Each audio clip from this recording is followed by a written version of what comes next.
The surprise that I had when I took the call from the Washington Post on July 9th, and they said to me, are you the person that set up the Trump Tower meeting between a Russian attorney and Donald Trump Jr.? And I said, yes, why?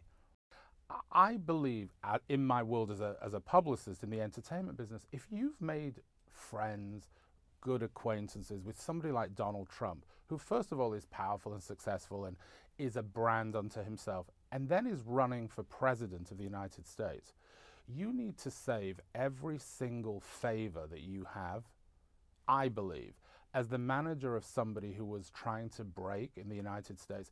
I know what I'm like. If this had never happened, I'm sure that I would have had Emin performing at the inaugural or a ball or something. I'm sure that we would have made some joke and ended up with Emin doing a photo shoot at the White House. Those were the favors I would have been happy to ask and really, really put myself out there to make happen. Hilary Clinton herself had nothing to do with my email, but because they talked about illegal funding to the Democrats and its candidate, which is why they wanted to talk, well, she was the candidate. So if Joe Biden had been running, it was his name. If it had been Bernie, it would be his name. The only relationship Hillary had with that damaging information was that she was the candidate.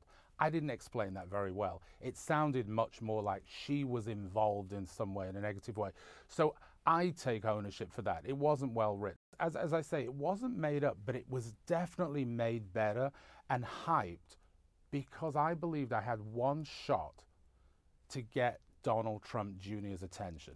If this didn't get his attention, well, then what do? I can't go to his father and say, well, I've just emailed your son who ignored me.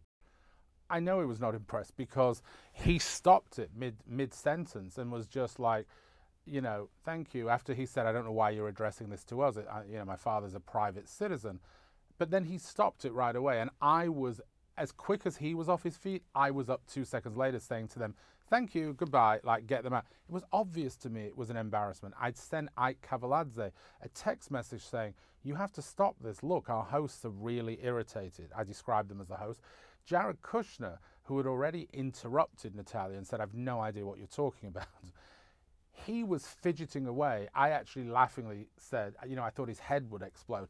But later I would read that he was saying to his assistant, get me out of this meeting however you need to. So yes, I think it's fair to say that I didn't think they were impressed. And I certainly wasn't impressed. There obviously was some desire to hear what she had to say. There's no question of that. I wish I could have been on that phone call between Emin and Don Jr., because that's the missing link for me. Because the reason I don't have closure on this story is I know what I conveyed and I know what I hyped. I know what the meeting was and I know what was delivered. What I don't know is that bit in the middle that not only sealed the meeting, but suddenly kicked it up a level from an attorney and Don Jr. meeting to an attorney, 3 other people, Don, Manafort, Kushner. That's a big difference in my eyes, and I don't know what it is.